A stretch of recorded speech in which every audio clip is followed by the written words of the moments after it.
Aujourd'hui, je vais parler des couleurs rembrunies. Alors, il s'agit d'utiliser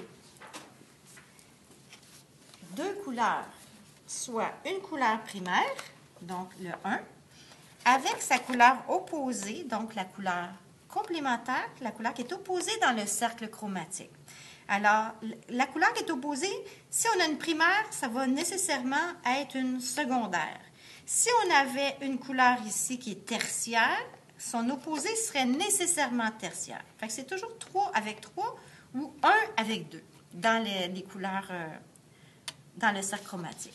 Alors, ici, j'ai simplifié. J'ai le jaune avec le violet.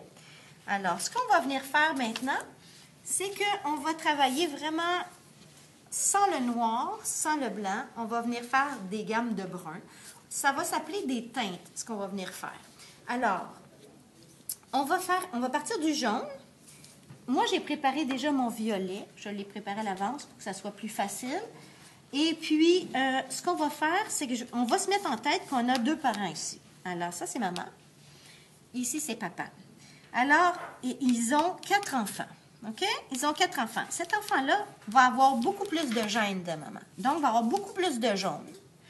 Par contre, celui-ci va ressembler beaucoup plus à papa, donc va avoir beaucoup plus de violet que de jaune. Alors, je commence avec mon jaune. Je m'en viens ici. Je vais m'en venir avec le jaune. Je pourrais prendre tout le jaune, en fait. Je vais venir ajouter un peu de violet. La couleur est foncée, donc ça va en prendre peu pour commencer. On va mettre un petit peu plus. On vient salir. Parce que dans le violet, on le sait qu'il y a deux couleurs primaires dans le violet. On a le bleu et on a le rouge dans notre violet.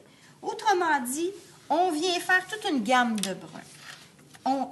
Au jaune, on ajoute du violet. Autrement dit, on met les 3 couleurs primaires ensemble. On va nécessairement faire une sorte de brun.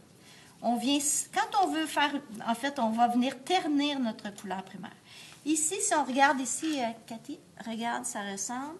Je pense que ça pourrait être intéressant comme première, on va l'essayer, comme première tonalité. On va la mettre un petit peu plus, violet. Alors, j'en enlève. Là, je m'en vais ici. Alors, on obtient une couleur qui est un peu salée. On va appeler ça des couleurs rembrunies.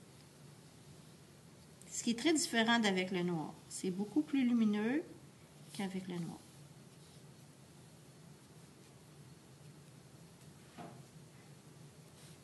OK. La deuxième, je rajoute encore. Là, ça va être facile. Je rajoute toujours un peu plus de violet. Évidemment, je vais aller jusqu'ici. Rajoute toujours un peu plus de violet. Alors,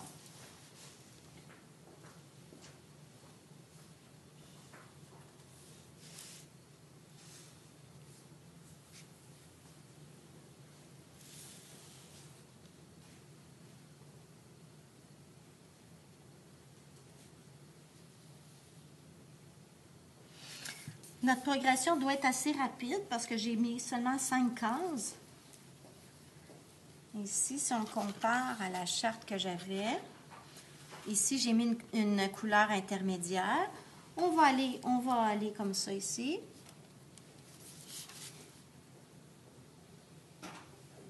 Ça se peut que mon violet soit placé trop rapidement, mais c'est pas très grave.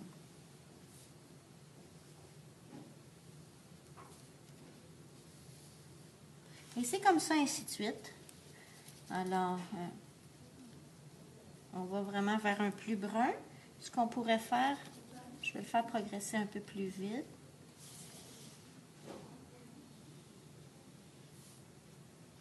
C'est vraiment un beau brun.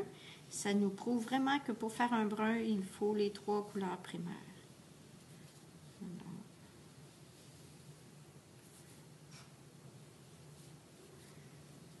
Ici, ce qu'on va faire, c'est que je vais faire une tonalité intermédiaire. Alors, ici,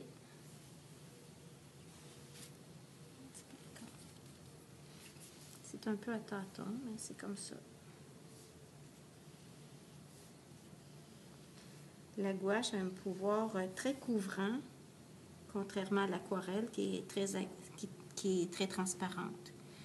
Les propriétés sont différentes. Alors, regardez, un aplat comme ça peut bien couvrir. OK? Et là, je vais faire mon dernier. Il va être, je vais y mettre beaucoup plus de violet. Je vais en mettre encore un peu plus. Tiens, je vais prendre ça. Alors, beaucoup plus violet.